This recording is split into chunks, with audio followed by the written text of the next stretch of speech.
You're listening to Charlotte South Live. That music you hear behind me is Thunder and Rain.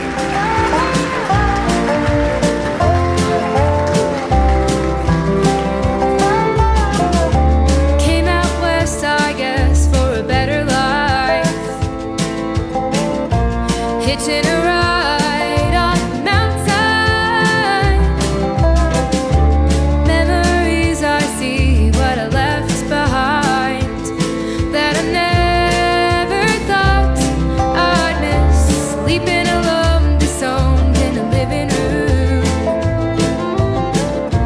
Turn my head and turn on the news. Wildfires coming into view. Never thought it would come to this. Tennessee is burning. I will not be returning to the hills of my childhood. Got the wildwood blues. Smoke keep on rising, where I keep my ties in. Down in Chattanooga, will I lose you there? I'll send my prayers.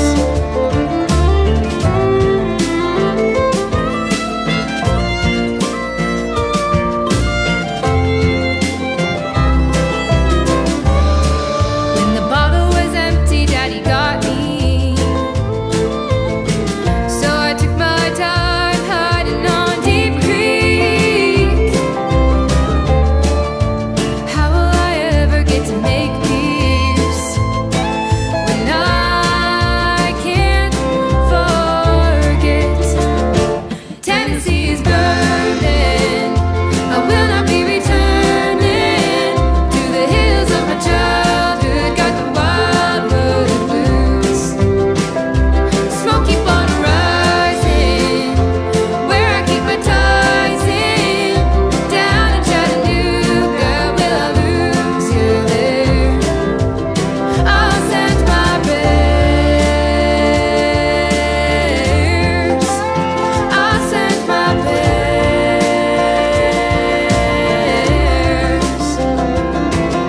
All the hurtful words and hands were laid on me, and the lessons I've learned carved in hickory.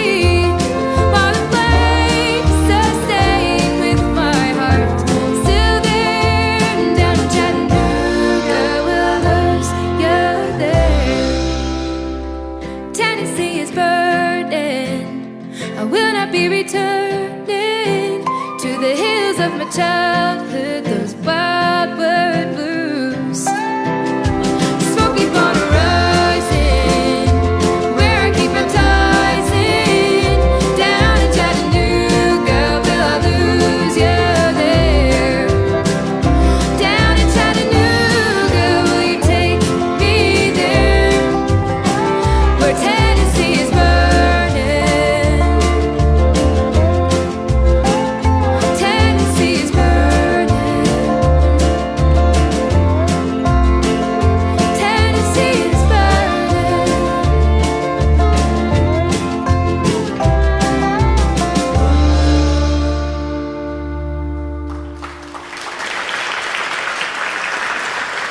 There and Pete Luke with her band Thunder and Rain.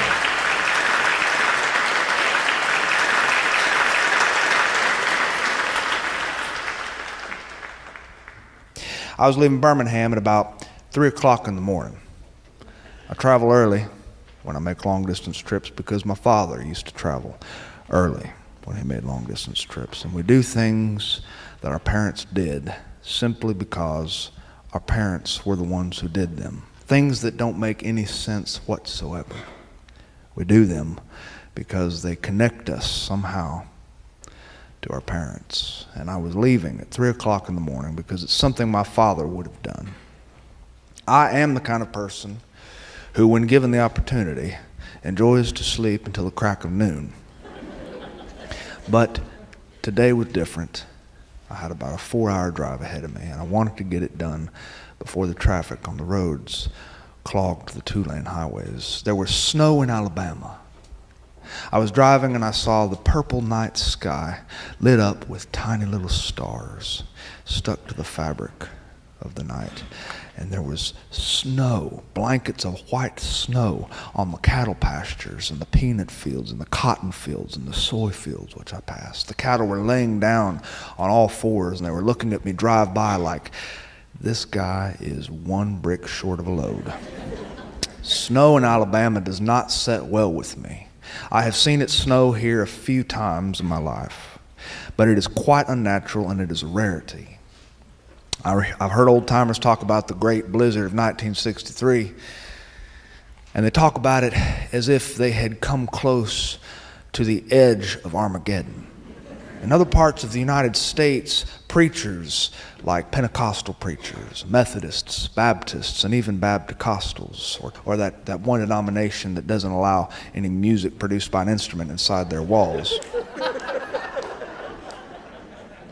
When they talk about hell and the end of days and Armageddon and the book of Revelation and the lake of fire, there is always terminology which refers to heat and flames, where the worm dieth not, where there's weeping and wailing and gnashing of teeth.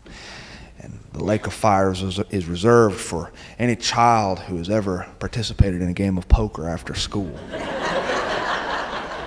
Hell is not fire and heat, it is snow. Snow is hell.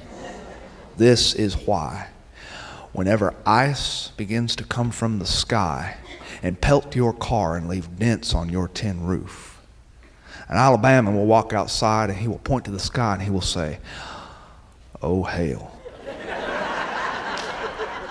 Snow does not look right in Alabama. I pulled off at a Waffle House. It was at one of the places where the country road and the interstate intersected. And I hopped out of my car and I saw two big rigs, 18-wheelers. And they were parked and their engines were still running and their lights were on. Their running lights looked like a work of art. I love 18-wheelers and I love the men who drive them. I walked into the Waffle House and I saw the yellow squares against the black night sky. I have an early memory, one of my earliest, of seeing those yellow squares against the night sky. And even though I was not old enough to pronounce words yet, I was 19 or 20 or so. I remember that those words said Waffle House because that's what my father told me. I wasn't 19 or 20, I was actually 5. And he walked me into the Waffle House, and I remember I had just lost my 2 front teeth.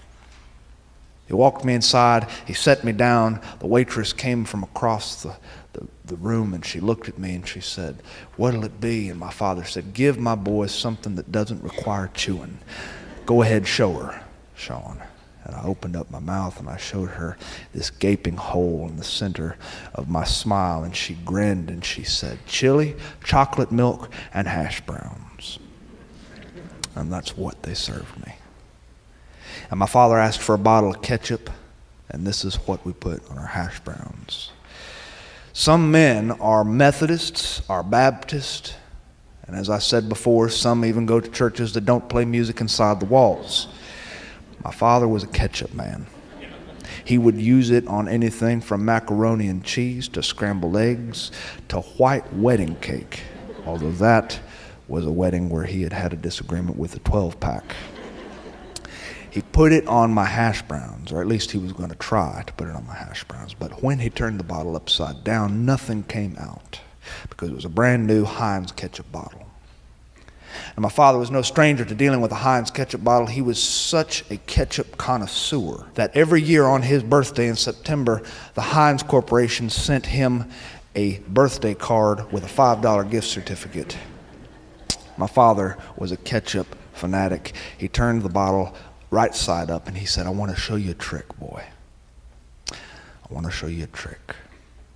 He said, "Did you know that the Heinz ketchup engineers have come up with a scientific way to get ketchup out of the bottle?" At this point, our waitress, who was named Glenda, was paying close attention. Glenda was the wife of an old friend of my father's. My father's friend had passed. on the construction site. He had fallen 4 stories. My father had gone to his funeral. My father had gone to Glenda's house to change light bulbs and repair patches of siding, or to mow her lawn sometimes, to replace air conditioner filters. My father liked to attend this Waffle House as often as he could just to check on her. I think he did it more for the company than for the food. And while he held that ketchup bottle up, he said, "Look at this number on the side. Do you see this number on the side?" And I saw it. It was a 57, a small number no bigger than your pinky nail. He said, "Heinz engineers have scientifically proven that if you smack the bottle in this exact location with the butt of your hand, the ketchup will flow out like the River Jordan all over your potatoes."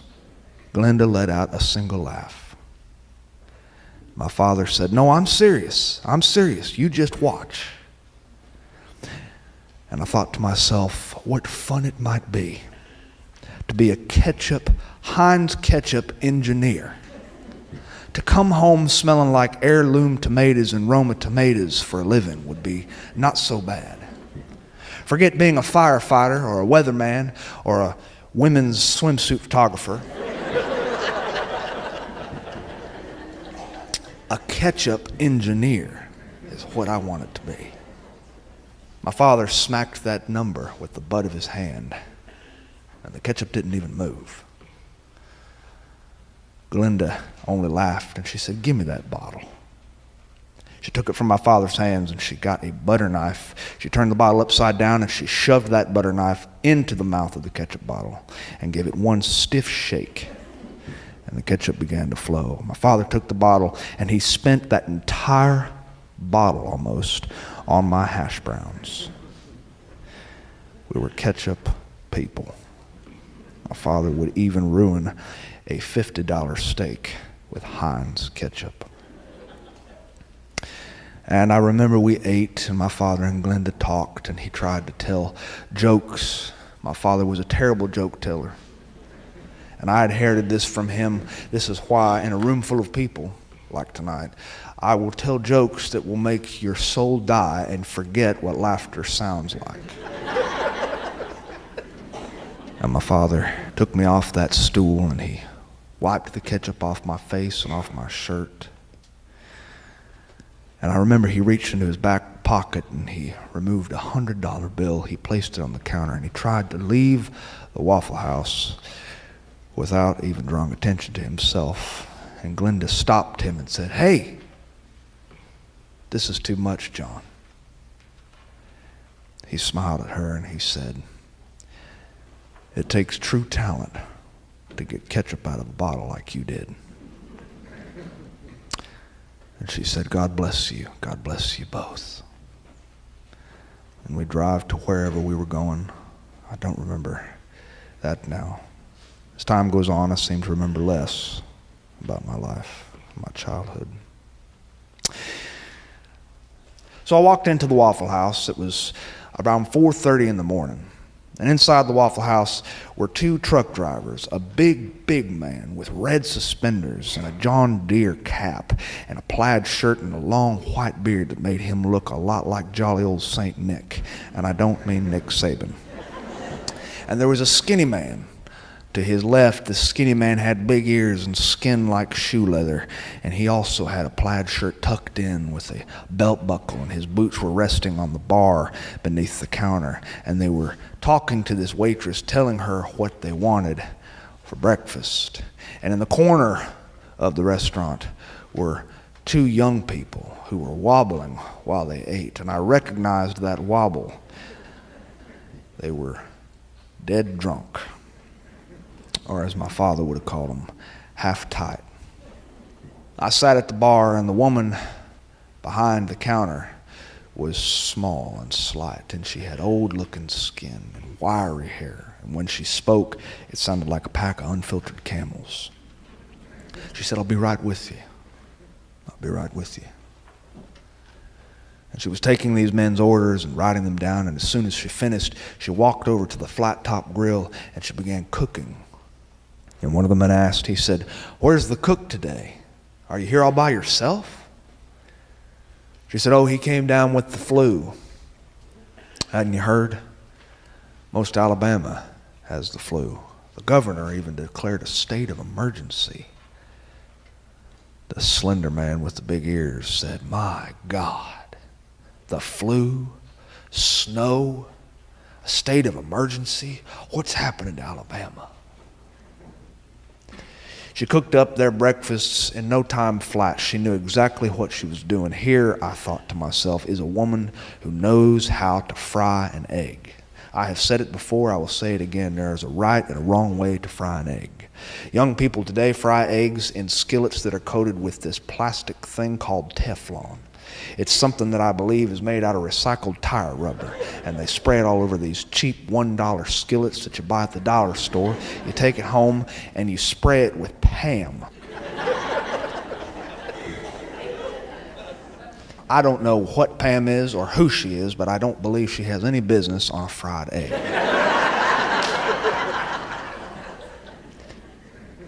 My mother could fry an egg right, just like this woman. And she used 7 inches of bacon grease, preferably kept in a Maxwell House coffee can just above the stove. And in the bottom of the can, the grease dated back to the Great Blizzard of 1963. I used that same grease to oil my baseball mitt. My mother had showed me how to do that. Which is why whenever I smell bacon, I think baseball. It's funny how the brain works. She gave these men, this waitress, gave them their breakfasts, and they ate in no time flat. The man who looked like Santa Claus had egg yolks stuck in his beard. And before they left $10 tips. And then the woman came to me. She said, "What'll it be?" And I said, "I saw you fry them eggs. I'd like 3 eggs over medium, a few strips of bacon, some toast, and hash browns." She said, "No problem." She cooked it up for me on the flat top, and I loved watching her work. She's an artist. Women who know how to cook an egg, who know how to cook bacon the right way, they're artists. And she served it to me. She placed it on a plate that was swimming in too much cholesterol. She said, "Would you like ketchup with that?" I said, "Oh, you bet." She placed a bottle in front of me, and I held it up to the light. I unscrewed the cap, and I tried to pour it on my hash browns. Nothing came out. So, because I come from a long line of men who do things just to do them, even though they do not work, I took the butt of my hand and I smacked it on the number 57, which is just on the crest of the bottle. And nothing happened. My waitress looked at me and she said, "What are you doing?" She took the bottle from me and she turned it upside down and she shoved a butter knife up the mouth of the bottle, and the ketchup flowed, and it flowed all over my potatoes and made them look like they belonged in an R-rated movie. I remember what my father would sing at breakfast time when his potatoes were covered in ketchup. He would sing, "Would you be free from your burden of sin? There's power in the ketchup, power in the ketchup." My mother would smack him because it was blasphemy to defile a hymn like that. The waitress said, "That's how you do it. You don't bang your hand on a ketchup bottle, you use a butter knife." And this woman and I got to talking. She's from North Alabama. Her husband died when she was a newlywed. She had 2 kids with him, one before marriage, one just after marriage, and he passed in an accident on the highway. His car rolled several times down an embankment, and he drowned. And she was forced to raise her children without him. She worked 3 jobs. 3 jobs. And I thought about the time that my mother got her first job after my father passed. I remember her wearing a fast food uniform, a lot like this woman. She worked at a chicken joint. She was the one who deep fried the French fries. And this woman, the waitress at Waffle House, she told me about how she had tried so hard to make her children's lives beautiful. How she had taken them to Disney World once a year, even when money was tight, even if she had to put it on a credit card. She made sure she took them to Disney World. And they would camp in a tent because that was just about all they could afford. But by God, they did it. And they walked all over that park and they rode the rides. And they were some of the greatest memories of her life and her children's lives. She told me about how she worked very hard to put her daughter through college. Her daughter is a nurse now, a nurse in Birmingham. She has a granddaughter. The little girl is beautiful, and this old waitress shows me a picture of this granddaughter on her cell phone. Beautiful child. She told me about her son, who's in Albuquerque now. He joined the Air Force, and he has done well for himself. He got transferred to Albuquerque, and she talks to him twice a week. His wife is pregnant. They hope it's a boy. And this woman is proud. And today she's here by herself because her coworker has had the flu. A woman a lot like the woman who raised me. The same woman who I used to deliver newspapers with. The same woman who I would turn over my paycheck to. The same woman who knew how to fry an egg the right way. While I talked to the waitress, the young kids got up to leave. They stumbled to the door and they stood on the sidewalk, and a minivan with the word taxi emblazoned on the side came to pick them up. They piled into that van and they drove away. And I remember many times in my life being at a Waffle House under the influence of too much Budweiser and Miller High Life. And this woman said, "Is that all for you? Anything else?" And I looked at her face. I don't know her, but then I do know her. She's every hard-working woman that's ever lived. She's every good person who's done what hard times require of them. She is grit. She is beauty, which is hidden beneath cigarettes and caffeine addiction. She has calluses on her hands and sugar in her veins. And she knows how to cook an egg. I reached into my wallet to pay. She was manning the cash register. I saw a $100 bill in that wallet. I don't normally carry $100 bills. I don't normally have $100 to my name. My wife doesn't trust me with that much money. But my friend had just asked for change the night before I left Birmingham, and I had gone to an ATM to get him change in 20s for his $100 bill, and thus there was a $100 Benjamin Franklin face sitting in my wallet. And it just felt right. I left it on the counter. I walked away. She said, "This is way too much." I said, "Ma'am, it's not nearly enough. It takes true talent to get ketchup out of a bottle like you did." She said, "God bless you, sir." The sun had not yet risen, but I knew it would. Maybe another 45 minutes, I'd see it rise above the tree line. And I would see it reflect pink on the snow, which covers Alabama. And I would be driving all morning, headed toward home, passing the bright fields covered in white.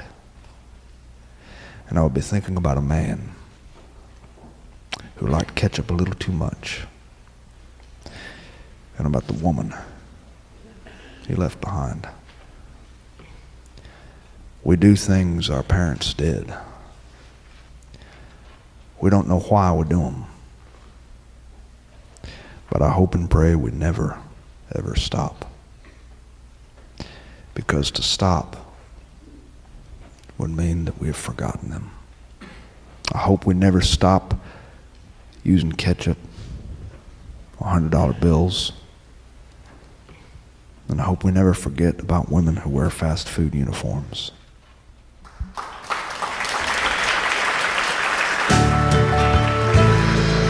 Thanks for listening to Sean of the South. I've been your host, Sean Dietrich, and it has been a real pleasure.